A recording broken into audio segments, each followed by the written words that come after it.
Hey everybody, this is Erman Baradi. Thank you so much for tuning in. It is Saturday, September 26th. Thank you so much for being here. You could be anywhere else in the world, but you're listening to us right now. As you know, the last few months I've been hitting up a lot of people in politics, but also everyday people who just want to talk about their beliefs, their ideologies, etc. Today we have Spencer Morton. Fun fact, Spencer is running for the governor of Pennsylvania in 2022. So he has 2 more years till we have a chance to check his name off at the ballot. So please welcome Spencer Morton. How you doing, sir? Hey guys, how's everybody? Uh, I'm happy to be here, brother. Happy to be here, man. Yeah, man, I love talking to you on Instagram, which I where we found each other. Yeah, Like I tell everybody before these interviews, it's not about what I believe. It's more about you. I'm giving you the platform to say what's on your mind, to speak yeah, your piece. We're in a very divisive year because it is election year, so a lot of things are going on. But yeah, it's always great to, regardless of people's opinions, it's always great to give them at least a space and platform to say what's on their mind without interruption. absolutely. So I'm not here to debate with you. I'm not here to argue with you. I just want to hear what's on your mind. Yeah. So when did Sounds you, good. first off, when did you start, when did you decide to run for governor of Pennsylvania? Because that's like, this is your first time in politics. So, Yeah, but it's always good. I mean, you know, Trump ran his first time and he won presidency. So for absolutely. you, when did you decide to do this? So, little background on me. Uh, Grew up Democrat, uh, voted Democrat most of my life once I was able to, vote. And along the way, um, actually, I know specifically when I switched my party affiliation. It was during the last election when Obama was running against Mitt Romney. I was kind of all in the bag for Democrats, for Obama. I was happy to have, an African American in office.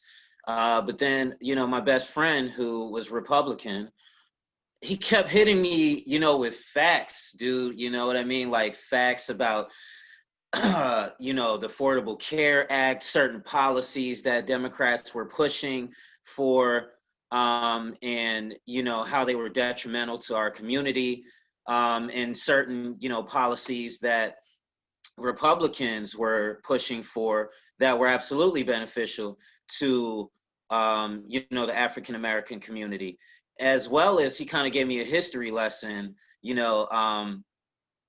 into the history of the Republican Party as well as the true history of the Democratic Party. So, back to what I said, during that time frame, at first I was, all in for Obama. And then once I kind of got red pilled, if you will, and I woke up, switched my party affiliation, and became Republican. I started to get really into politics. I've always been involved in law, but never really on the policy making side of things. Once I got really involved in politics and started studying different policies and how they affect our communities as well as our country, I realized, man, I didn't like what was going on. I felt like we were being taken advantage of, specifically by the Democratic Party, man. Their policies are just completely detrimental to America and Americans, and specifically the African American culture, man. The Democratic Party likes to use us for our votes and, completely forget about us after their election is over and they won their seats. So, I just kind of feel like at this point in time, man, I've studied politics enough. I've been involved in, dealing with other people's campaigns and things of that nature, where I just kind of felt like, man, it's time for me to really try to make a difference in this country, and specifically make a difference in Pennsylvania. It's Pennsylvania is going downhill, in the past few years, if you really want my true opinion on things. So I just want to make a change, man. I want to help my fellow citizens. And because you're running, I know a lot of people are going to ask this anyway. Hmm. You mentioned Pennsylvania going downhill. There Yeah, needs to be change. So what specifically would you like to add or change about Pennsylvania? You want to add in your own voice in there. So right. what's the Spencer Morton touch should you win governor in 2022? So I could tell you, off off the top of my head, the crime rate, man.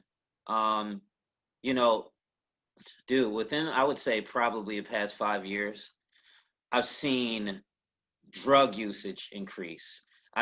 We have a specific area in North Philadelphia called Kensington. Well, we call it the beach because it's full of heroin addicts, opioid addicts, things of that nature. And, when you drive by, you kind of see, the addicts trying to stand up, fight against the laws of gravity, if you will, and it kind of looks like they're surfing. So we call it the beach. But I've seen that area completely get demolished. Citizens are moving out of the area. They're actually leaving the state, man. A lot of people are fleeing the state because the crime rate has skyrocketed. I mean, right now in 2020, we're on track to have almost 400 homicides in Philadelphia alone. Wow. Okay, a 36% increase since last year. And it's just absolutely absurd. And when you dig into the reasons why, you come to find that the progressive Democrats that, my fellow citizens continuously keep voting in, they're soft on crime. Our mayor in Philadelphia alone, Mayor Kenny, who's a complete idiot, if you ask me, he wants to give these people a place where they can shoot up in public, as if they already don't have a common area where they're shooting up in public, like I said, called Kensington. It's absolutely ridiculous. You can't even walk down the street in Kensington without walking into needles on the ground, use condoms, things of that nature. I don't want to be too vulgar and too explicit, but I'm just being honest with you. Okay, so between the drug drug usage, the high crime, I'm at my wit's end, and my fellow citizens, they're standing up and they're voicing their opinions along with me, and it's just time for a change. We got to get rid of these progressive Democrats who are soft on crime. So yeah. There you go. Number one on crime. Yeah, absolutely. That's the base on your platform. Okay. Yeah, definitely. I mean, and if you want me to get into more specifics, I want to lower taxes. I think that our taxes are completely through the roof. We've got something called the sugar tax. Absolutely ridiculous. This is another difference between my party and Democrats. Democrats are for blowing up government. They want to expand government. They want government to tell us what to do in every aspect of our lives. Republicans, conservatives, even libertarians, we're not for that. We like less government. We want you as the individual to make your own decisions. We want to get out of your way and allow you to make your own decisions in your life.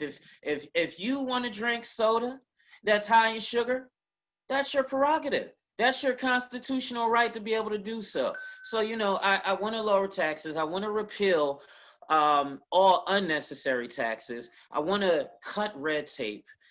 Get rid of unnecessary regulation. I want to invest in our infrastructure. I don't know if you've ever been to Philadelphia, my friend. Once. Once? Okay, well, listen, if you drive through Philadelphia, there's potholes on every street, okay? I do remember that.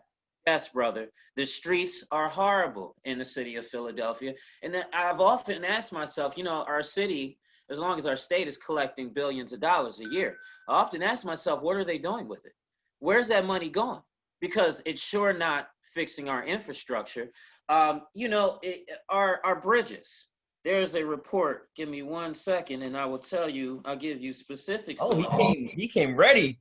Oh yeah, absolutely, bro. Our bridges, they're crumbling. Our bridges in our state. The average is that they're 15 years older than the national average. 1 in 5 of our bridges are in poor condition. Where is that money going? What are they doing with the money where they're not spending it on our infrastructure? Again, you can't drive through the city of Philadelphia without running over a pothole. It's absolutely ridiculous. There's trash, garbage all over the place. Again, there's drugs, needles, used condoms all over the place. So again, those things, they have to change. And they're not going to change from a soft on crime, raise taxes, try to control every aspect of your life, progressive Democrat. Another thing that I would like to focus on my platform is school reform. Every year I turn around, the city of Philadelphia, my city alone, they're always complaining how they don't have enough money to fund the schools. They're getting billions of dollars a year. Where is that money going? How is it that they don't have money to fund the schools? You've already cut all of the after school programs that kept our children out of the streets. And at the same time, you're wondering why crimes have increased, amongst our younger population. That's because they have nothing to do. They have too much time on their hands. You've got rid of all of the school programs that they would have wanted to be involved in, that would have kept them out of streets, kept them out of trouble. So that's something that I would definitely like to focus on: lowering the business tax rate, lowering taxes for citizens across the board, lowering property taxes for our Pennsylvania homeowners. Again, I want to repeal the sugar tax. I want to repeal the Philadelphia wage tax. Do you know that the tax, that if you're a resident of the city of Philadelphia, that you have to pay, where it's the highest in the nation, my friend, the highest in the nation, okay? Which comes from something called the Sterling Act, which was voted on and implemented during, a state depression that we were in at that point in time. We're no longer in that depression. There's no need for us to continue to keep that Sterling Act around. But again, I want to get rid of the wage tax. It's absolutely ridiculous. I want to cut all red tape and regulations. I don't want to just go it alone. I'm a different kind of, I would be a different kind of governor. I would be open to input from, the community, and I would like the community to, meet with me and give me some ideas of what it is that they would like to see done, what they would like to see changed. So yeah, definitely tough on crime, my friend. I would like to get into police reform as well. I'm not on board with defunding the police. Not at all. I just think that's ridiculous. Who are you going to call if you defund the police? The Ghostbusters is absolutely ridiculous. But definitely deal with the tax burden and school reform, man. So those are some of the things that are on my platform, if you will. It is amazing to me that you said police reform, because a lot of the Republicans that I've interviewed, Mm-hmm. they've said that across the board, Republican or Democrat, people Mm-hmm. want police reform. Absolutely. The things that are going on nowadays, everyone sees the same thing.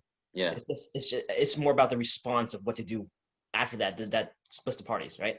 Right. So the defining the police is more of a left kind of thing. Yeah. Whereas Republicans are going, okay, we hear you. We want reform too, but we want to go a different way. So for you, in terms of police reform, do you have any specifics on how you want to go about that? I'll get it more into specifics once we get closer to, where I'm really, on the ground, feet running, if you will, boots on the ground. But what I can tell you is I am definitely not a fan of qualified immunity. That's kind of where I defer from my party. My party, we had a real chance of getting on the federal side of things, real police reform. Both sides, as you said, are in agreement that there needs to be reform amongst the police departments. The problem is we differ on the approach. So again, where I kind of disagree, and I'm more of a libertarian when it comes to this, is I think that we should remove qualified immunity from municipal and quasi governmental agencies. It just doesn't make sense to me why, as a citizen, you have to jump through hoops and prove this very high burden in order for you to be able to get a remedy if you were wronged or your rights were violated by, again, the police department or even some sort of other governmental agency. So I'm not on board with qualified immunity. I definitely would like to invest more in, training, more training for our police officers in de-escalation techniques and tactics.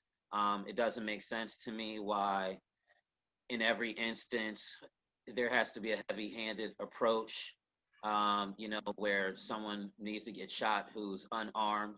Again, I'm not attacking the police. I'm absolutely in support of the police. I have police officers in my family. I've witnessed the training that police go through. And, it's kind of a split second decision that they have to make, when they're in certain situations. So, again, I'm not interested in defunding them, but I would like to, see some sort of reform. I'm on board with every police department wearing body cameras, things of that nature. Those are some of the things that I would be interested in, taking a look at. Amazing. Spencer, I want to go back just a little bit. I'm Okay. curious. I'm curious about this because a lot of people I talk to who were once Democrats like yourself, who walked Hmm. away and are now Republican or Independent or Libertarian, Hmm. regardless, they walked away from the left. But Yeah. I'm always curious how your family, how they responded to you coming out as Republican. Uh, I'll say this. It makes for some interesting conversations, if you will. Um, you know, I'm 34 years old. I'm old enough to remember a time in this country where we were able to disagree but still get along. But now everything is so polarized where it's unfortunate, in my opinion, because there are certain family members who have kind of disowned me and cut me off because I have a different political ideology than them now at this point. And one of the main problems that I've run into with the left is they have a problem dealing with facts.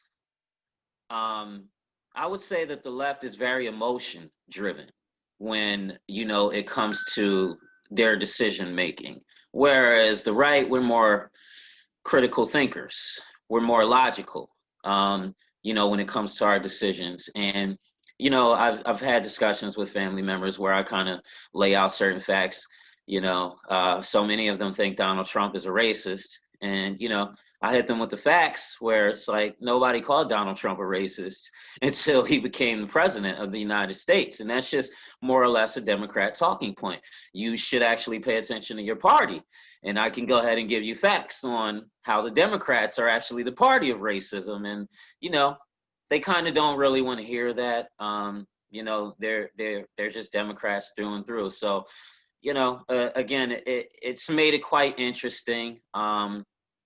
At family functions, Thanksgiving, I kind of try to stay out of those conversations now, if you will. It's Yeah, sad, but it is what it is. That's where we are now in this country. got you. Yeah. Yeah. It's funny to me. Something else that people have pointed out to me when they walk away from the left is that like certain things are going on that they didn't sign up for.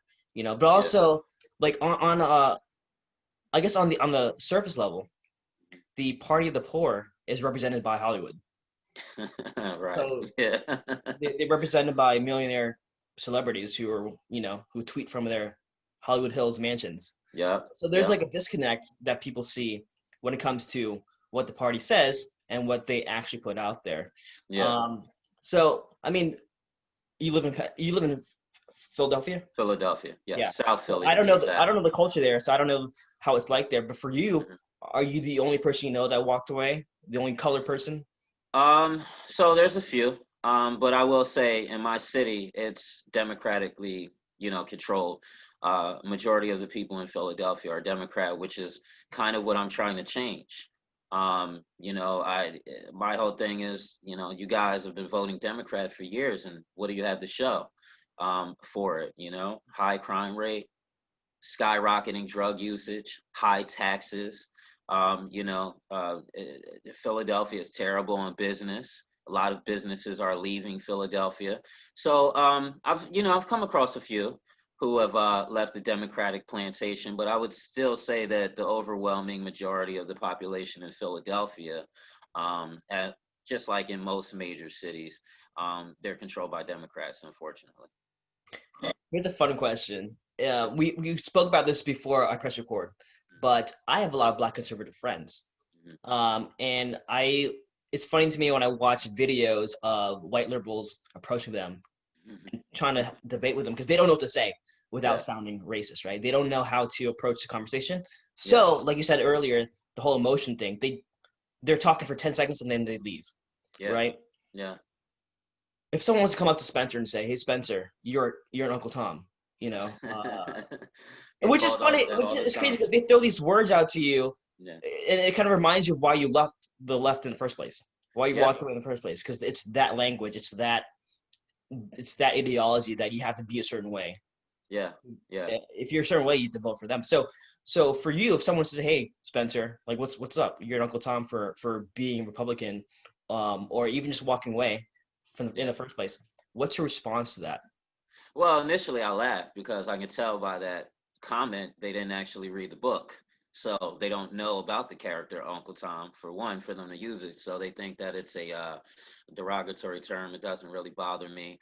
But when we, get into specifics about why they feel the way that they feel about me, and I run into this all the time, especially from the black community, where they kind of feel like I'm a sellout because I'm a Republican. And I kind of just try to run down the history of the Republican Party and let them know, hey, your party, the party that you support, actually is based in racism. If you go throughout their history, they opposed the 1964 Civil Rights Act. The only reason that the civil and that this is the thing that just boggles my mind, that most of Democrats don't even really realize. They hold Lyndon B. Johnson up to this like just high standard, man, high regard. Little do they know that Lyndon B. Johnson, the only reason that he advocated eventually for the 1964 Civil Rights Act was because he needed votes from the African American community, or he wasn't going to win. He was a horrible bigot, just a horrible man. There's tons of quotes, and I suggest for my liberal friends, you do your own research. Do not go off of what I'm saying. Okay, you do your own research into Lyndon B. Johnson, and you will come across all of the racist rhetoric that Lyndon B. Johnson, used. But with that being said, the 1964 Civil Rights Act would have never even been passed if it had not been for Republicans supporting it, because the Democrats were not on board with that. They did not want the Civil Rights Act passed. And we can go further and further and further into policies that the Democrats did not support. We can go all the way up until 2010, when Senator Byrd died. And this is a fun fact about the KKK member, Senator Byrd from Virginia, who died in 2010, who was a senator. He was in politics for over 54 years. Obama, first African American president, gave the eulogy at Senator Byrd's funeral. So you have to ask yourself this: why would the first African American president give the eulogy at a self-professed Ku Klux Klan member's funeral, who all you have to do is go look through his history of statements that Senator Byrd has made, policies that he's been against that have been beneficial for Black America, and you'll come to find that he was a staunch racist, okay? An absolute Ku Klux Klan member, yet the first African American president gave the eulogy at his funeral. So this again, when it comes to the Democratic Party, man, I don't really pay attention to what they say because it's rhetoric. It's rhetoric is the art of persuasion. They're trying to persuade you to vote for something, but I pay attention to what they do. And when you really look at what they do, they're not for us. They're not for the working class. They're not for the poor. They're for their liberal billionaire friends. A lot of people get it confused and think that Republicans only have billionaires. No, there are liberal billionaires out there, my friend, who are funding, the left in their agendas. And they are not for the poor. They are not for the working class. I'll give you another example really quickly. The Here we Affordable go. Care Here we Act. go. Yeah, the Affordable Care Act, Obamacare, as people like to call it. A lot of people think that that was a health care plan. It wasn't.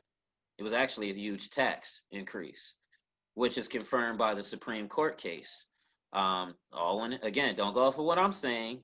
Do your due diligence and do your research into it. Obamacare, Affordable Care Act, whatever you want to call it, would have been struck down had it not been for the Supreme Court finding out that it was a tax, because the Constitution authorizes there to be taxes, if you will.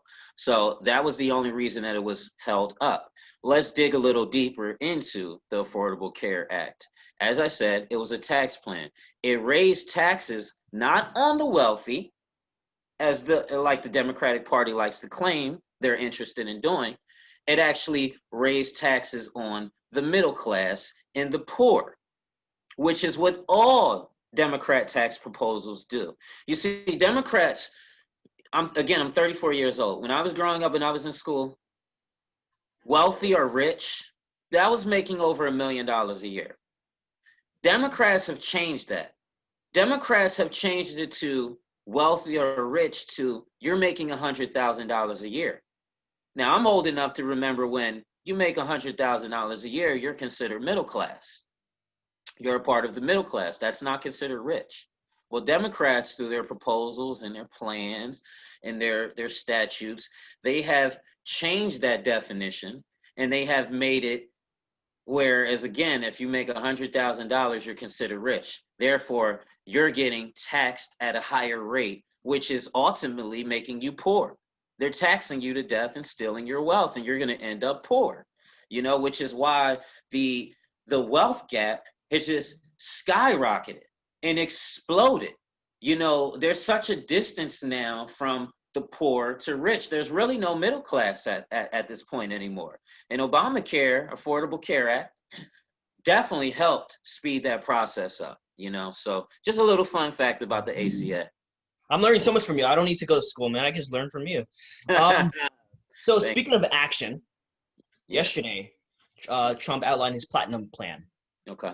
And when I hopped on Twitter, of course, you got naysayers saying, "Oh, he's just doing this right now to pander to the Black community because it's an election year, because we're less than 2 months away from the election."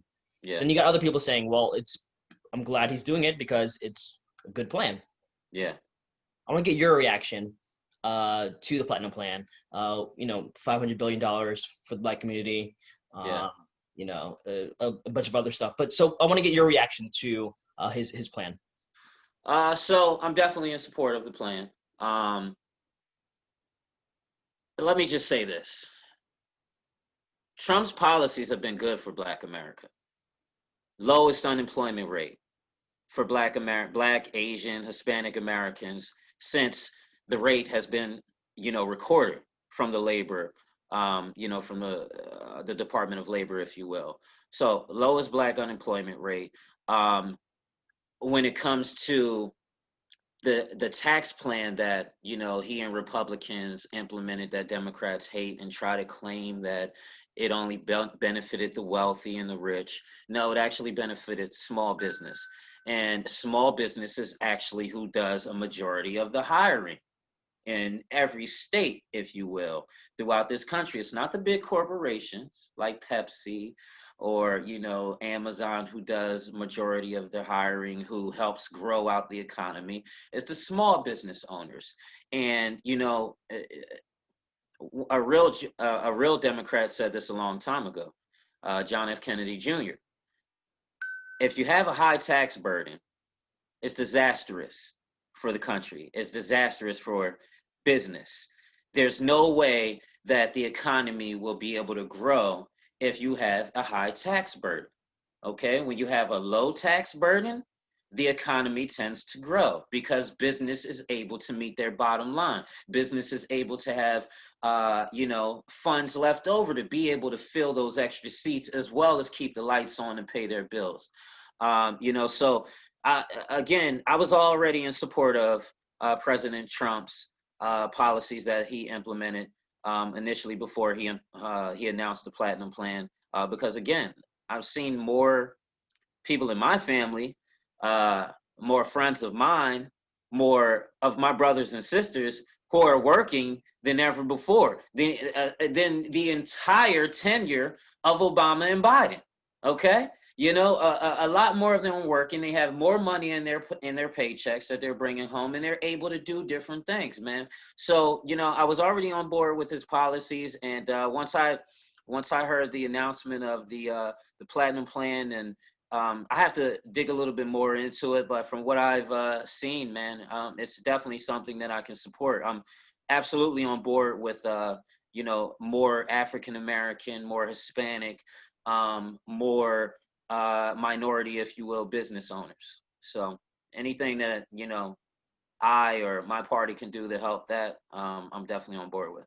There you go. I have Yeah. a few more questions before we go, and one of them has to do with, for lack of better terms, red pilling the people out there. Because you had your own red pill moments. Yeah. And once again, this what I'm doing is not telling people what to do, how to vote, or vote red or vote blue, right? Yeah. I like to just give you the opportunity to say what's on your mind. So Yeah. we live in a time where people our age, you're 34, I'm 30, Hmm. and a lot of people our age or younger, they tend to hop on social media. Hmm. They see a post that a celebrity shared that Hmm. can be left leaning, Yeah. or they share something that a big platformer share that's left leaning, and say, okay, there's this post alone, I know everything there is to know about politics now. Reshare, then they go about their day. Yeah. And anyone who questions that post or trying to bring some type of other facts to it, they're like seen as the enemy now. It's, oh, Yeah. like you're against my narrative, you're the enemy. Yeah. What's the word for you? What's the word you can give to these individuals who should just take a few moments each day to learn more about what they're sharing, or more facts? Because I've seen on my friends' feeds the same thing. They're all the same posts. Yeah. They don't add any additional facts. They don't add any additional opinions to it. They Yeah. share as it is. They go on about their day. Yeah. And this is not a stab at anything that's going on right now, because Yeah. there's a lot of issues right now. There's a lot of, people are in pain. There is a lot of hurt Yeah. from various communities, and I'm not trying to knock on individual instances where people, uh, they see a story and they don't ask questions. But for you, if you Yeah. can red pill people for a moment, just to tell them the importance of digging further, just as you did, because you weren't, like you said earlier, you weren't always in this party. Yeah. You opened your eyes because of your own individual research. So go on, Yeah. say. I guess what's your message to them? I mean, honestly, man, I would just say, don't don't be so naive, so gullible. Our founding fathers, they hated what they called titles of nobility. And what a title of nobility would be is a doctor, a celebrity, a basketball player. You give them this ethos as if, because of their title, because of their position, because of the amount of money that they have, that, they're necessarily, they're being upfront with you. And they're the be all end all, that, they wouldn't lie to you. They wouldn't harm you. They wouldn't give you mistruths or things of that nature. And I would just say to my fellow Americans, don't don't just believe someone because they're your favorite basketball player. Don't trust what someone is saying because they have a squeaky clean image, and you see them on television all of the time. Don't trust someone because they went to medical school and they're walking around in a white coat. Don't trust someone because um, you've never seen them get in trouble with the law. Anybody anybody from any walk of life could lie to you and send you down the wrong path, and in the wrong direction, if you will. So I would just say, man, don't give everybody the ethos, and do your own due diligence and do your research. I come to find a lot of times with the posts that I post on social media, conversations that I may have with fellow citizens, where you know they often assume that I'm getting my information from YouTube, or that I'm getting my information from a social media post. And I often try to explain to them that I don't just go off of something because it sounds good. I actually dig deeper into it. It's what people like me and you and others would call the rabbit hole. I've been down a rabbit hole many a times in my life where, I come across a certain subject and I become more curious about it.